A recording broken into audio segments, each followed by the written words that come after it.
Every hero's journey starts with a choice, but what if the most interesting choice is to not be a hero at all? Many of us fall into the same pattern of being the noble fighter or the virtuous cleric, always trying to do the right thing. And it's a fine path, but after years of playing, it also can feel like a moral cage. And as a writer and a longtime gamer, I know that real stories are oftentimes found by having characters that play around in the gray area. They're found in the minds of these characters that are broken, they're driven, and they're dangerous. So today, we are going to build those characters. We're going to explore real psychological patterns and see how we can use those as inspiration to forge some of the most compelling and memorable villains that you could be playing, or even anti-heroes that you could be playing in your game.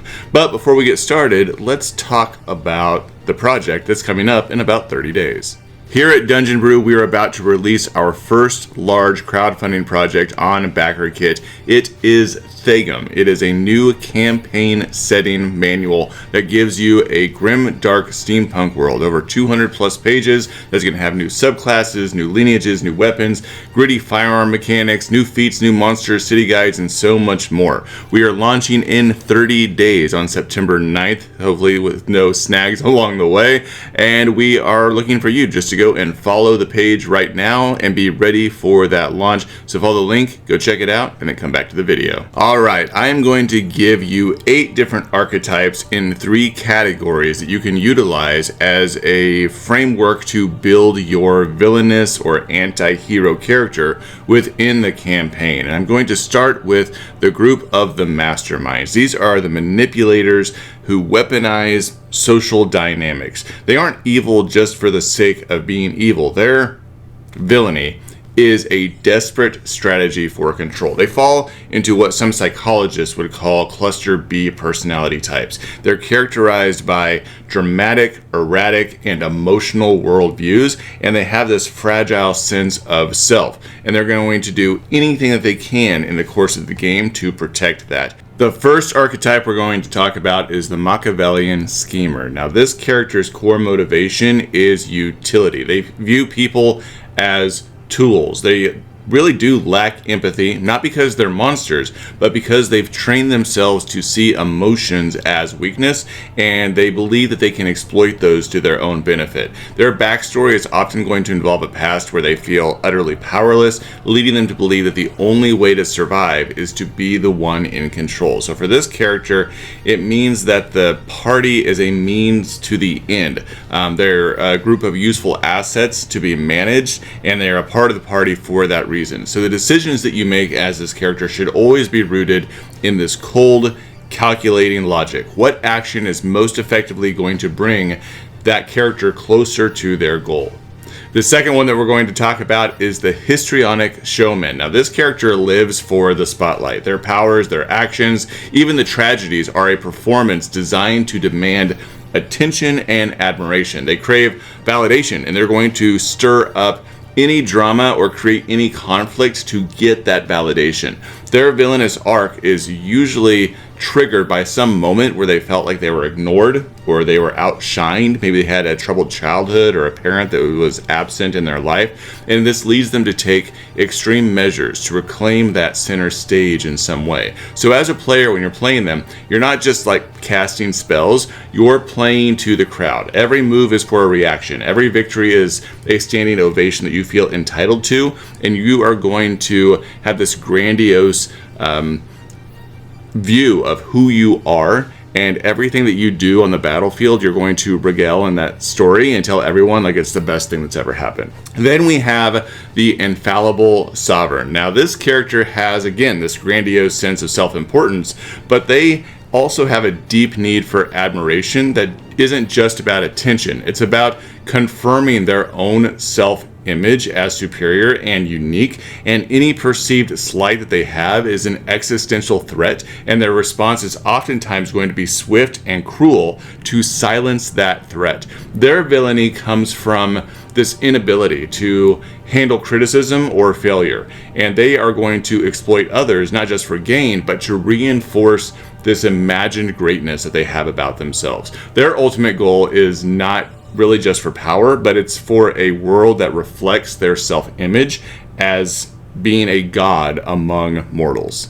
The second category of archetypes we're going to talk about are the destructives, and these individuals oftentimes engage in evil actions due to their own inner turmoil. It's a result of that struggle that they have internally that they deal with, and these characters usually have this pervasive sense of fear and anxiety that is oftentimes attributed to what psychologists would call cluster C personality traits. Their actions are desperate, they're oftentimes misguided, and it's this attempt that they have to regain a sense of safety and control. The first archetype in this group we're going to talk about is the Vengeful Hermit. This character's aggression is born from this crippling fear of rejection and judgment. They believe that the world is inherently hostile, and that if they trust in others, then they're a fool for doing so. Their villainy isn't about power. It's about creating this world where they can never be hurt again. They're constantly putting up walls and protecting themselves. Their destructive acts are a way of punishing the world for the pain that they feel. It's like, you have to feel what it is that I'm feeling. This character is all about playing the long game if you choose this archetype. It's using their reclusive nature to plot against the very society that once ostracized them. The next one that we're going to talk about in this category is the self-righteous zealot.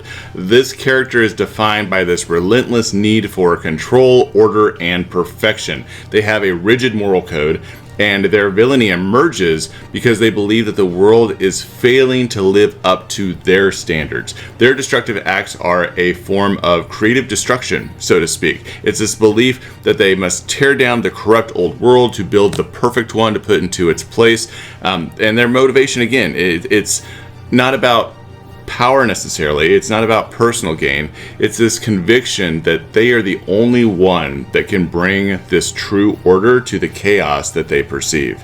And then the third one that falls in this category is the Vicious Parasite. This character's psychology is deeply rooted in this irrational fear of being abandoned. They're going to cling to others, even in abusive relationships, and the villainous side of them is oftentimes, again, these defense mechanisms that they just do not want to be alone. I always think of Worm, or whatever his name is in Lord of the Rings. Their destructive actions are oftentimes these acts of lashing out at those that they fear losing, or at anyone who threatens a relationship with a powerful figure. And their narrative should be a tragic one. I mean, it's an exploration of how their fear and loneliness can lead to them becoming the very thing that they fear most, which is isolated and reviled. And that brings us to our third category, which has two archetypes in it, and those are the detached. These are the most elusive and strange archetypes. They're inspired by cluster A traits in psychology, personality traits,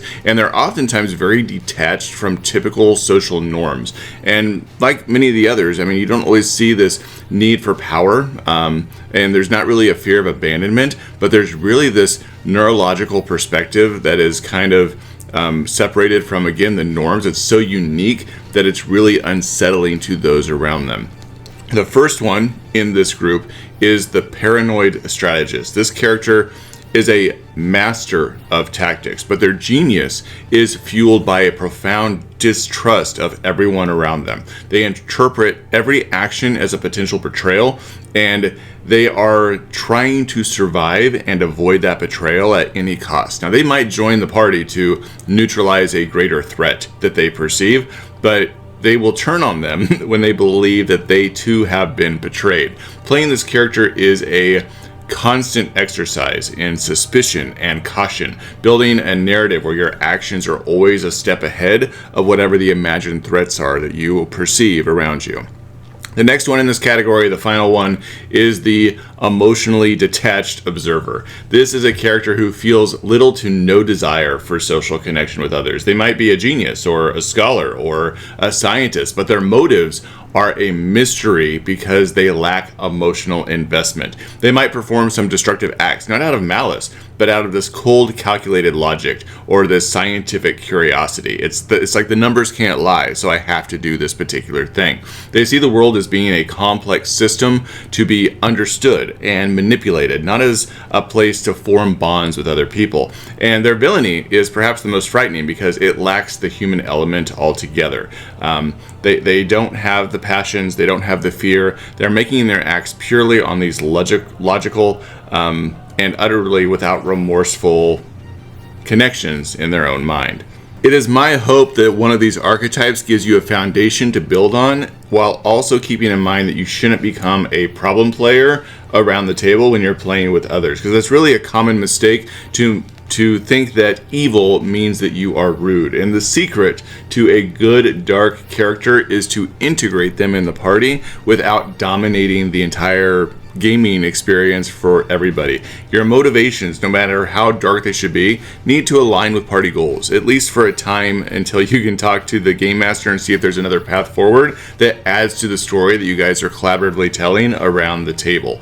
So ultimately, just remember that playing a dark character is about embracing this complexity of human psychology. It's about exploring the consequences of choices and seeing how a character evolves underneath the pressure that is thrown at you during the game. It's not really even necessarily about winning the game. It's about this story that you are telling with everyone else around the table, and whether or not you have some redemption that occurs throughout the game, or you have a betrayal towards the rest of the party members, which we've experienced in our games, or you fall to total ruin and you are essentially overwhelmed by your own villainous behavior. So next time that you're creating a character, if you want to make them an anti-hero or a little evil, having some gray, think about what flaws you could put into them that make them very real.